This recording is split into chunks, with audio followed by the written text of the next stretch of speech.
সবাই বলে না একটা মেয়ে খারাপ হওয়ার পেছনে একটা ছেলের হাত থাকে। আমি তো বলবো একটা লয়াল মেয়ে খারাপ হওয়ার পেছনে তার 12 ভাতারি খানকি মাগি বান্ধবীর হাত থাকে।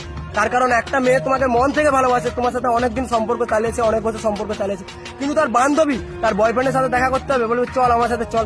যে বলবে আমার বয়ফ্রেন্ডের সাথে যে ছেলেটা এসেছিল ওর সাথে প্রেম করবি, আমার একটা বন্ধু আছে তার সাথে প্রেম করবি, আমার এর সাথে প্রেম করবি, আমার বালের সাথে প্রেম করবি, সব সময় তাকে অ্যাপ্রোচ করতেই থাকে। বলবে আমি তো 4 জনের সাথে যাচ্ছি, কোথায় কিছু হচ্ছে না। আরে তোর বয়ফ্রেন্ড কিছু জানতেই পারবে না, দুদিন কথা বলে দেখ, যদি না ভালো লাগে কথা বলতে হবে না। তোর বয়ফ্রেন্ডকে কে বলতে যাচ্ছে, তোর বয়ফ্রেন্ডের ঘর তো অনেক দূরে, সে তো জানতেই পারবে না।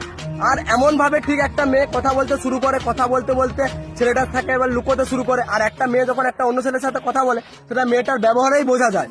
বাট মেয়েদের বুদ্ধি আটুতে থাকে, এমন এমন কাজ করে, ছেলেকে ব্লক করে ফোন করবে, ফোন করে বলবে যে বাবা ফোন করছিল, রাত 12টার সময় বলবে যে মাসি ফোন করেছিল, তাই অন্য করে ব্যস্ত ছিল।